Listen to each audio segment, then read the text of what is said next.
В республике прошел традиционный слет фермеров. На этот раз гости и участники собрались в Ядринском районе. С представителями малого и среднего предпринимательства встретился глава Чувашии Олег Николаев.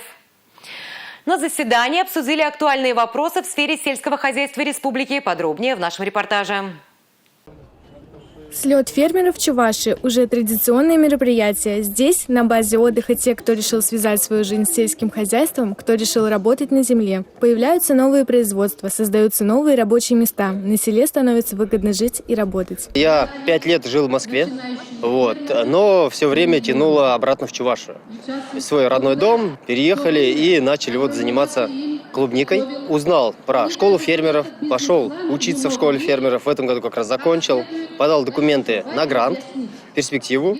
На слете обсуждали новую форму поддержки для аграриев – самозанятость в личном подсобном хозяйстве. Фермеры могут оформить особый налоговый режим, им полагаются различные меры финансовой поддержки. Кроме того, будут помогать в организации сбыта и переработке продукции. В ходе сегодняшнего обсуждения на слете фермеров было видно, насколько мы имеем колоссальные, успешные, великолепные опыты, причем в разных районах. В ходе такого разговора рождаются идеи. Эти идеи можно оформить в виде проектов, бизнес-планов. Несомненно, мы будем такие проекты поддерживать.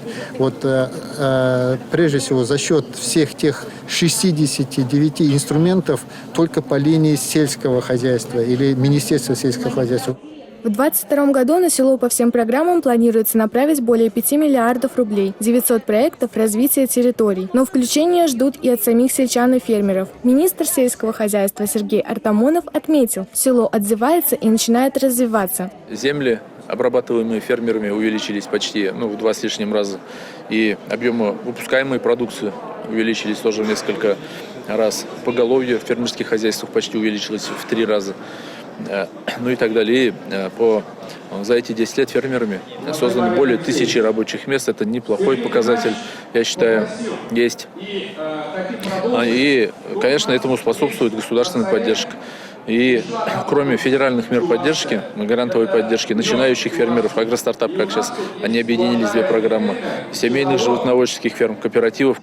Многие уже успешные фермеры думают и о развитии бизнеса. Еще одно направление, которое сейчас мы пристально приглядываемся, это сельский туризм, экотуризм. И мы сейчас прорабатываем, чтобы в следующем году участвовать в получении гранта и все-таки построить такой эко-маршрут.